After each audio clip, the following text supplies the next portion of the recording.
Hello, you wonderful people, and welcome to another episode of Crime Centric. This being a show where I talk about crime dramas that I watch. For today's episode, I'm going to talk about episode 6 of Hit and Run. A lot of interesting things went down in this episode, so let's break it down.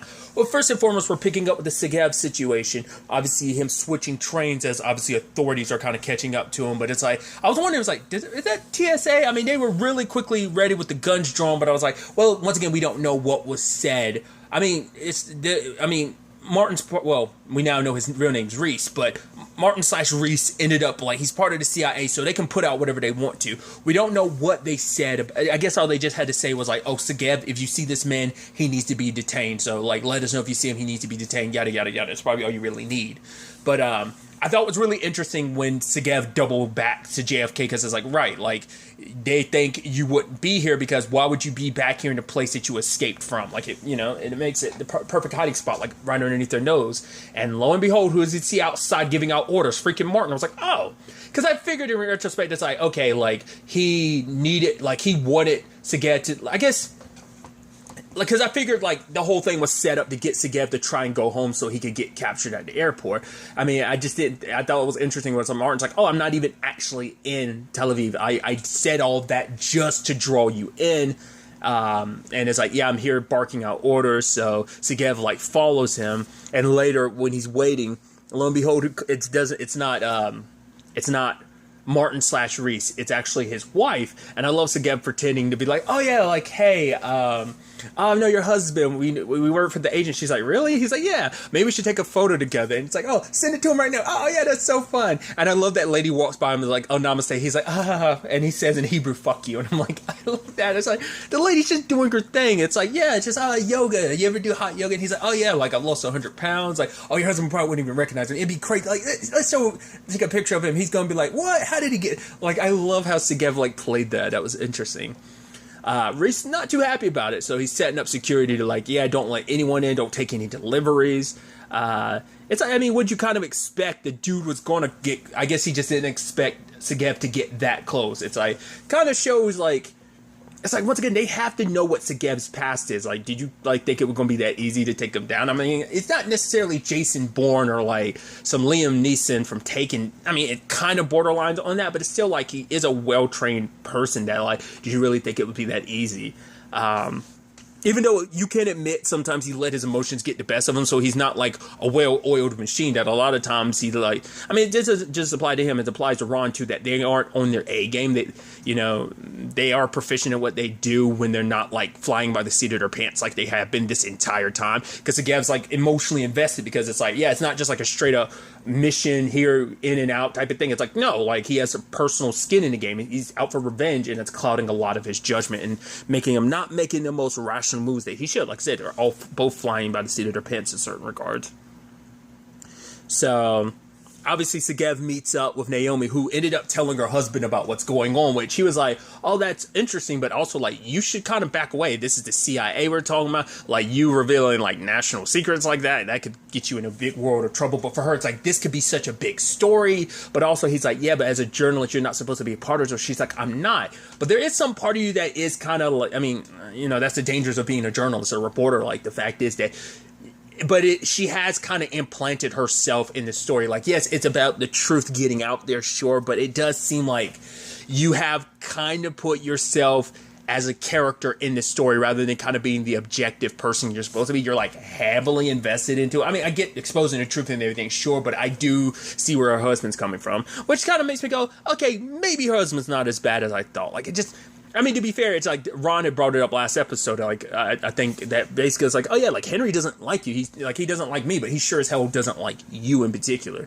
So, so maybe it's just like legit. He's just like, hey, a concerned husband, but we'll see whether that end up being any more to him or not. Whether it's just like, no, I'm just a concerned husband, and I think you're like in a very deep end of a very, very dangerous story. So but Segev met up with Naomi, and he wants to set a meeting with Martin. He's like, yeah, I want to meet him in like a back alley. She's like, you don't have meetings in like back alleys. He's like, no, I just want to talk. And she's like, really? The last people that happened, like, really? And he's like, no, I'm not going to do anything. But later on, when he meets up with Ron, they are like deciding what they're going to do. But Naomi, who had gotten in contact with Martin, was like, you know what? In actuality, I'm going to let you know ahead of time what the place is going to be. Like, it's going to be tomorrow. I'm going to let you know at 3 where the meeting place is. And Naomi set up the new place, even though, like, Segev wanted it to be a place where they had a lot more control, where he wouldn't have, like, it's like we need to be in a situation where we had the advantage, because obviously we're going to be outnumbered. If he has the advantage, he'll be able to kind of swarm us. So we want to be able to kind of lock the place down and kind of take him down ourselves. But whether Segev was really just going to talk to the dude, it's like the 2 dead guys that were directly responsible for killing Danny. It's like, well, Sophie, but it's like, would you have really let Martin go? But I guess it's like he needed to understand like what this was all about. Why did this happen? Sadly, Segev and Ron kind of got preoccupied at the time, but it did present an interesting thing when Martin's sitting down with Naomi, and he wants to know the truth, and well, she wants to know the truth, but obviously more so than anything, he wants to sit down and talk to Segev. But it's like he gets preoccupied. We never get an answer like who. Well, we actually do get an answer. I was about to say like because at first it's like okay. Because even Naomi's like, the CIA, it's where the things currently stand. The CIA, it looks like they killed Danny, but even he's like, yeah, you can run that story if you want to, but it'd be a work of fiction. It's like, you don't actually know what's going on here, which Naomi's like, set the record straight. And it's like, no, national security and stuff like that. So it's like, less and less likely, it's like, no, the CIA isn't the one responsible for her death. I think he actually legitimately was shaken by her death, because she wasn't a daughter, but she was kind of like a protege, someone that he trained and put her, like, he's the reason why she has that job that she had, because it's like, right, you take this position overseas because she asked for an overseas position. It's like, you'll have to like distance yourself from your friends and your family. And she was okay. He's like, the fact is, you're so good at this because you're empathetic while also being ruthless. And just like the look and demeanor that she had in that time, she's like, oh, I should get you a chessboard. Like, he's like, yeah, I have one that probably got sold for like 25 cents at like a, garage sale or something. And she's like, I'm gonna get you one, a classic one, that way you can't get rid of, That's just like her demeanor during that scene made me go like, oh, like, I guess, I mean, that's what you do for being a spy. You're very good at camouflage. You're good at, like, pretending to be someone that you're not. I mean, especially when you have to abandon who she was as Sophie Dreyer, and having so many different identities, being a different person. It's like that comes with the nature of espionage. So I guess but it kind of seems like maybe there was something kind of off about her to begin with, that it's kind of, like I said, that line of you're empathetic while also ruthless. Like, it's like, oh, hearing that word associated with her, because I guess it's like, right, you're willing to play kind of that Black Widow role of kind of like, yeah, I'm gonna get close to you by whatever means necessary to get. Obviously, we have that with like Asaf, because he now in retrospect, thinking about a time like he was on the phone, he was like, wait, like, because he was talking freely in front of her because he thought, oh, like, she doesn't speak Hebrew, so I don't have to worry about it, but she definitely does, because obviously. So that makes you wonder, probably like when she met up with Segev and like that whole bit between like her, Segev, and Ella about like, oh, she's not really good at speaking. It's like, oh yeah, it's like, oh, you said I'm thirsty, and they had a whole laugh about it. That was probably her faking being bad at Hebrew when in actuality she's excellent at it. So once again, it just, because like last episode, Segev kind of had like, oh, in retrospect, it gave him a new perspective on things now, knowing about Danny. Same thing happens for Asaf, and he confronts Sid, and he's just like, who did you tell? Like, who knew? Like, you're the one that set Danny up with me and Danny up. But she was like, you're the one that actually asked about her. So I'm like, okay, so maybe Sid isn't, like, I guess Sid was just trying to cover her own ass in that situation where she was like, when she confronted Asaf, like, maybe she doesn't know what he actually does for a living. I don't know. But it's like, because once again, it's like, she seemed like his friend. And I guess it's like, I guess she became friends with Danny, like after already being friends with like Asaf, and it's like, all right, cool, I'll hook you two up and stuff like that. But I think she was kind of still in the dark about a lot. I don't know. She just seems super suspicious the entire time. But for now, it seems like she legitimately has no idea what's going on, because Asaf ends up finding a camera in that place, and it's like, all right, damn it, like that's why they knew what was going on. Now he understands that conversation he was having on the phone. That's the information that got leaked. That now they're trying to like put on Asaf, even to the point he's like talking to his buddy. He's like, yo, I know what went wrong. Let me clear the air. They're like, dude. He's like, dude, I'm not supposed to tell you this, but I'm going to straight up tell you. You shouldn't be worrying about your job. You need to be getting a lawyer because basically they're disavowing you. They're basically going to make you be the fall guy for this. They're going to charge you for espionage. So it's like, don't be worried about work. You need to get a good lawyer because like everything, like, which is so sad because, you know, it's not his fault he got fooled by Danny, but it is a thing of like, well, how do we know for sure? Like, how can we verify? How can we believe what you said that you didn't intentionally give her information? He was like, no, I didn't.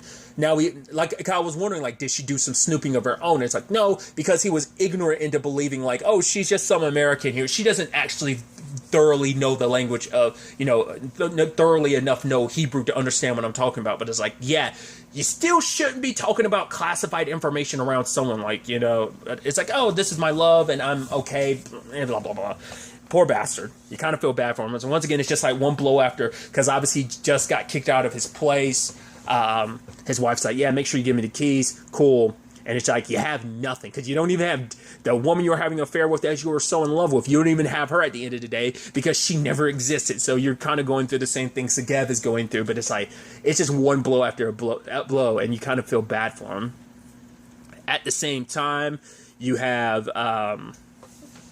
Tully looking out for Segev's ex and Ella, but obviously it's like, right, there was no threat against him. For now, at the very least, because Martin's still in New York.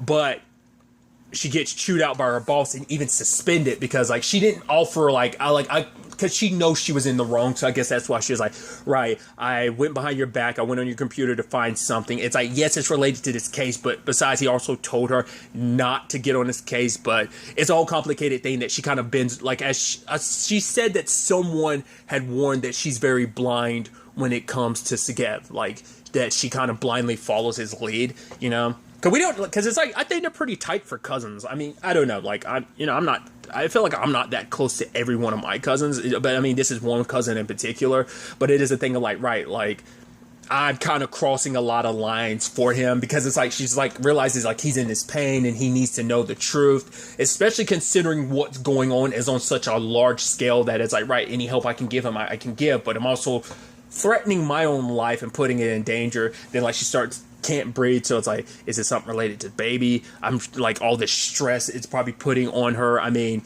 after like the explosion at his house, like she seemed like she had already gotten checked out. It seemed like it was okay, but maybe there's still some residual stuff from there that's like, oh, maybe there was a lot more going on there than maybe the ambulance or whatever the doctors like didn't really realize at the time, or maybe it's just the stress of everything, all the stuff that's going on with Segev, because back in Tel Aviv they get the photos of the guys who murdered Danny, and it's like, now they're dead. So she's like, what are you up to in New York? Like, don't lie to me. And it's like, knowing that you played a part, and it like, because it comes down to a personal question of like, what did you think he was going to do? Like, I'm sure Tully is like wondering that herself. It's like, what did I actually expect him to do? Did I think he was just going to go to New York, try to get answers? Like, no, of course he's going to take action, you know, take it into his own hands. So I think she's got to live with that. But now also because like everyone in that department's aware that these are the guys that killed Danny, and now it's like they show up dead, and it's like, oh, where's your cousin? So it's like, that's going to be like, that's going to fall back on her in some shape or form if that gets connected in that regard. I mean, I'm sure maybe there's a way like around that to be like, oh, maybe it's like a random act. Like people start, like both countries start communicating, it's going to be an issue because it's going like, oh, like put Segev at the top of like the NYPD's like suspect list, but you'll see. But other than that, a big emotional part of this episode too is Ron saying goodbye to his son, getting on the bus with him, and it's like, hey, no food. It's like, yeah, it says no food, but it doesn't say anything about eating. So, but obviously he's saying goodbye to his son. He's like, yeah, I got to go back to Israel for his life. But Israel's far. He's like, oh, not as far as you think. He's just like, I just got to, even if something like, what about the guitar lesson? Did I do something wrong? He's like, no, like, you don't even think that. Miles is like, you know, it's just, I've got to go, but, you know, I will be back, you know? Because there is a part of him that doesn't know, considering that, like, heap of shit him and Segev are in and mixed up in, he doesn't even legitimately doesn't know if he could ever come back, especially because it's like, right, he's wanted by the cops. Like, if he leaves, there's probably a good chance there's no getting back into the U.S. unless he sneaks his ex and his son out. Like, that'd be the only means. So he ends up going to Sophie's place and hiding out. He ended up breaking the lock, getting in.